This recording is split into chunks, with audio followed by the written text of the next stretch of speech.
RTC bus భవన్లో ఈడీలు ఇతర అధికారులతో ఆర్టీసీ ఎండీ నాగిరెడ్డి సమావేశమై సమ్మె తదినంతర అంశాలపై చర్చిస్తున్నట్లు సమాచారం.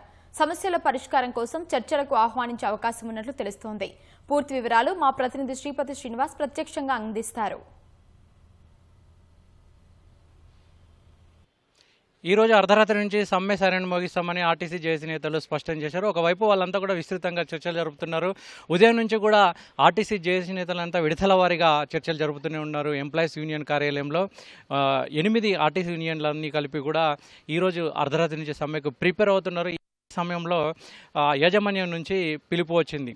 RTC ED Venkanna, CPM Usha Devi, chief personal manager నుంచి ఒక పిలుపు వచ్చింది. మీరంతా కూడా చర్చలకు రావాలని, అదేవిధంగా స్థలం సమయాన్ని మీకు తెలియజేస్తాం. త్వరలో మీరంతా కూడా అవసరమైనటువంటి మీ ఏ సమస్యలు ఉన్నాయో వాటన్నిటి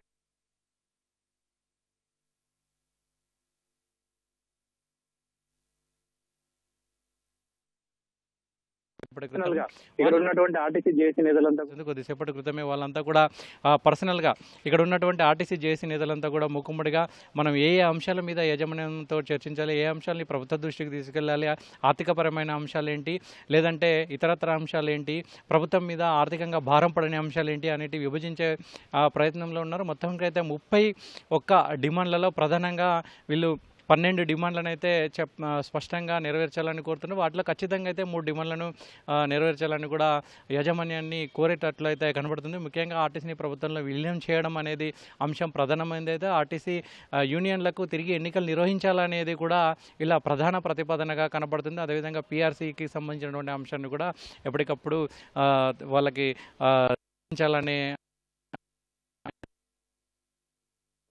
అంశాల్లో రెండైతే ప్రధానంగా రెండు తప్ప, అంటే ప్రభుత్వంలో విలీనం, యూనియన్లకు సంబంధించినటువంటి అంటే ప్రభుత్వంలో విలీనం, యూనియన్లకు సంబంధించినటువంటి ఎన్నికలకు సంబంధించిన అంశాలు అన్నీ కూడా ప్రభుత్వ పరిశీలనలో ఉన్నాయని గత కొద్ది రోజులుగా చెప్తూనే ఉన్నారు. మరి ఈ 2 అంశాలని యాజమాన్యం అంగీకరిస్తుందా లేదా, మరి ప్రభుత్వం దృష్టికి తీసుకెళ్లి తిరిగి మళ్ళీ వీళ్ళతో చర్చలు జరుపుతుందా అనేది అయితే వేచి చూడాల్సిందే.